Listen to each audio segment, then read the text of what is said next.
Something seismic is shaking the very foundation of British politics, and you're witnessing it unfold right now.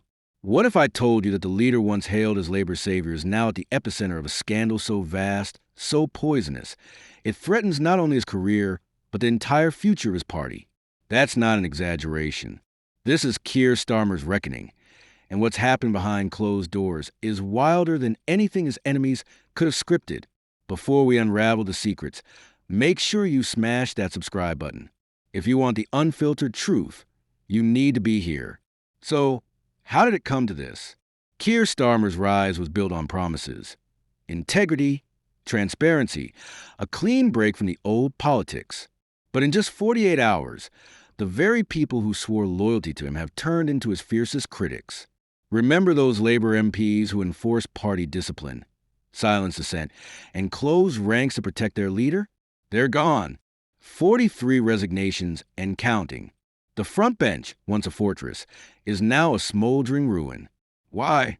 Because a $22 billion scandal has detonated at the heart of the Labour Party, one that exposes shadowy contracts, secretive advisors, and a network of backroom deals that would make even the most hardened Westminster operator gasp.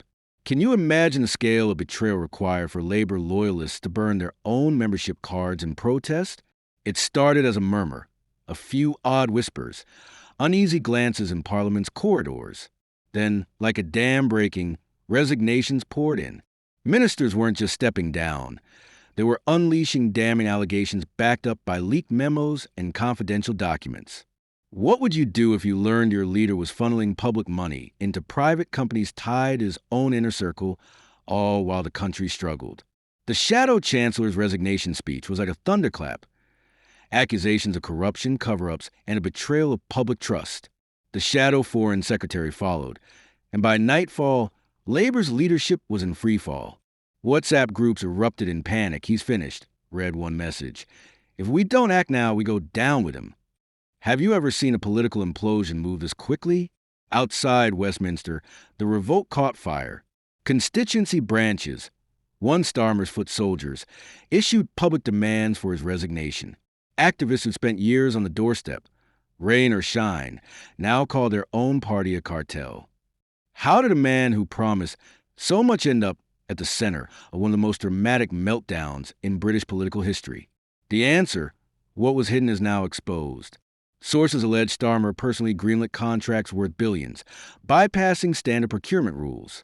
One company, reportedly run by a friend of his chief of staff, received $3.4 billion on paper for consulting.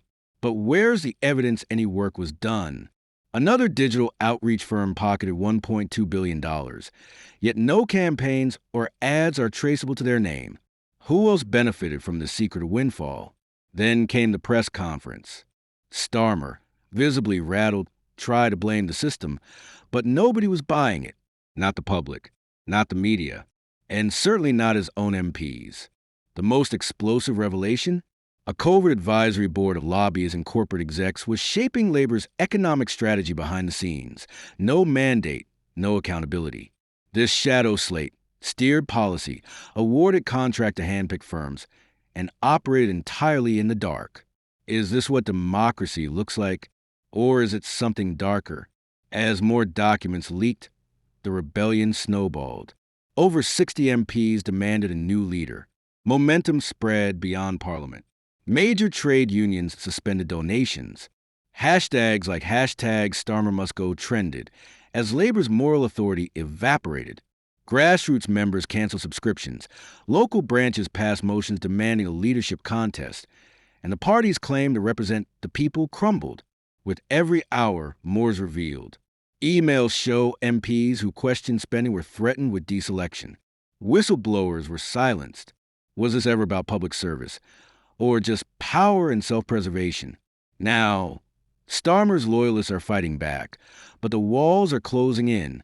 His inner circle, the so-called Shadow Corps, is leaking smears, threatening local parties, and even exploring legal action to block a no-confidence vote. Is this the last gasp of a desperate regime, or can they really stop the tidal wave of rebellion? At a secret emergency meeting, the National Executive Committee fractured. Fists slammed tables, security was called, and by the end, Even old allies turn on the leader. Is this the moment Labor splits for good? No matter what happens next, one thing is clear. Labor stands on the edge. Will Starmer cling to power, or will a new leader emerge in the ashes to restore the party's soul? What secrets are still buried, and who will dare to dig them up? This is just a beginning. And if you want every twist, every leak, every answer, don't forget to subscribe right now. You won't want to miss what happens next.